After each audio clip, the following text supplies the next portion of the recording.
Λοιπόν, κυρία Ζεγού, ποια είναι κατά τη γνώμη σας η επίδραση της διαπολιτισμικότητας στην παιδαγωγική προσέγγιση που υπάρχει και στις σχέσεις ανάμεσα στους μαθητές? Η σύγχρονη κοινωνία και τα νέα δεδομένα της μετακίνησης ατόμων είναι πλέον πολυπολιτισμική. Αυτό αυτόματα δίνει το έναυσμα στο δάσκαλο, έχοντας παιδιά από διαφορετικές χώρες μέσα στην τάξη, να δουλεύει διαφορετικά. Δηλαδή, εδώ και χρόνια εμείς στα δημοτικά σχολεία, έχοντας παιδιά μεταναστών και προσφύγων, έχουμε μάθει να μην εστιάζουμε στις χώρες των παιδιών, στην παιδαγωγή τους με έναν άσχημο εισαγωγικά τρόπο. Ίσα-ίσα παίρνουμε έναυσμα από αυτό για να μαθαίνουν και οι άλλοι μαθητές πράγματα για τις χώρες των παιδιών. Και οι νέες τεχνολογίες δίνουν το εργαλείο πλέον με το διαδίκτυο που έχουμε στις αίθουσες να ταξιδέψουμε σε αυτές τις χώρες, να ανταλλάξουμε στοιχεία πολιτισμού, τα παιδιά των Ελλήνων με τα παιδιά να δούμε τα κοινά, ώστε να αισθανθούν σαν ομάδα. Το σημαντικό μας στην τάξη. Πολύ ωραία. Στην Ελλάδα διδάσκεται επίσημα η χριστιανική ορθόδοξη θρησκεία. Πιστεύω ότι είναι σημαντικό να μεταδίδονται πολιτισμικές ή φιλοσοφικές απόψεις που σχετίζονται με άλλες θρησκείες. Είναι καλό? Ναι, πιστεύω ότι είναι πολύ σημαντικό. Η διδασκαλία των θρησκευτικών ως κατήχηση πλέον θεωρώ πολύ ξεπερασμένο πράγμα. Και ήδη έχει αρχίσει να αλλάζει βέβαια.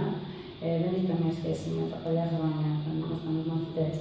Επομένως, είναι πολύ φυσιολογική εξέλιξη.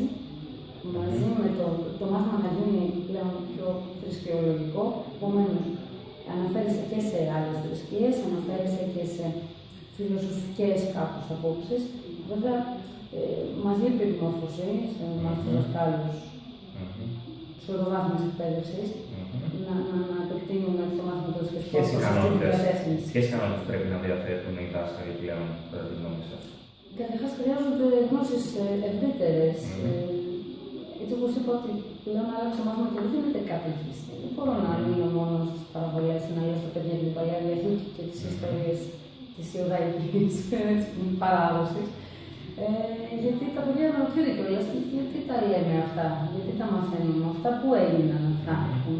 Δεν βλέπουν τη σύνδεση πολλές φορές με την Ελλάδα, με τη χώρα μας.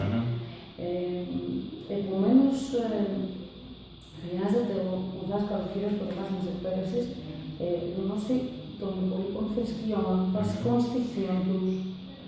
Δεν γνωρίζουμε πράγματα τέτοια. Αν ο κάθε άνθρωπος μόνος του δεν ψάξει και δεν διαβάσει, δεν τα κάναμε αυτά. Όπως στο πανεπιστήμιο δεν είχαμε τέτοια εκπαίδευση. Μάλιστα. Να σας κάνω μια τελευταία ερώτηση. Υπάρχει πλέον μια μαζική παρουσία μεταναστών προσφύγων σχεδόν σε κάθε τοπική κοινωνία, η οποία καταλαβαίνουμε ότι πλέον καλείται να διαχειριστεί τη διαφορετικότητα. Να αποδεχθεί άλλους πολιτισμούς, άλλα ήθη και έθιμα και φυσικά και άλλες θρησκείες. Μπορεί το μάθημα των θρησκευτικών να βοηθήσει αυτή τη διαδικασία? Μπορεί μέσω αλλαγών ίσως να βοηθήσει στη διαχείριση της διαφορετικότητας? Ναι, κοιτάξτε, είναι ένα θέμα που προσπαθούμε ούτως ή άλλως να το δουλεύουμε με τα παιδιά στο δημοτικό. Σε πολλά μαθήματα και παίρνοντας ένα από πολλά μαθήματα την αποδοχή της διαφορετικότητας. Έχει να κάνει και με την εξέλιξη της συναισθηματικής νοημοσύνης των παιδιών, που είναι σε μια ηλικία που μπορούμε να δουλέψουμε μαζί τους τέτοια πράγματα.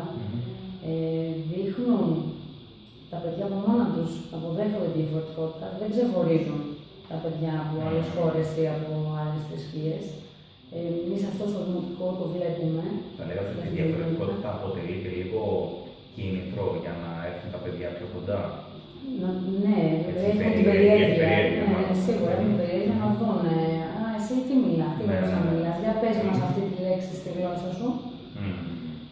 Οπότε έχουμε και στην τάξη που είχα φέτος, επειδή είχαμε ένα παιδί από το Πακιστάν, μέχρι να μου φέρει το αλφάβητο γραμμένο στη δική του γλώσσα, μας έλεγε λέξεις. Το κάναμε και με τα παιδιά από την Αλβανία, όσες εθνικότητες έτσι έχουν στην τάξη. Ευτυχώς τα καινούργια βιβλία έχουν κάποια τέτοια ψήγματα του τύπου. Οπότε δίνεται και ευκαιρία να βοηθηθεί μια τέτοια διαδικασία και φυσικά όλα εξαρτώνται και από την προσωπικότητα του δασκάλου και το πόσο θέλει και εκείνος να το κάνει, να προχωρήσει. Ναι, Τέλεια, σας ευχαριστώ πάρα πολύ. Και εγώ ευχαριστώ.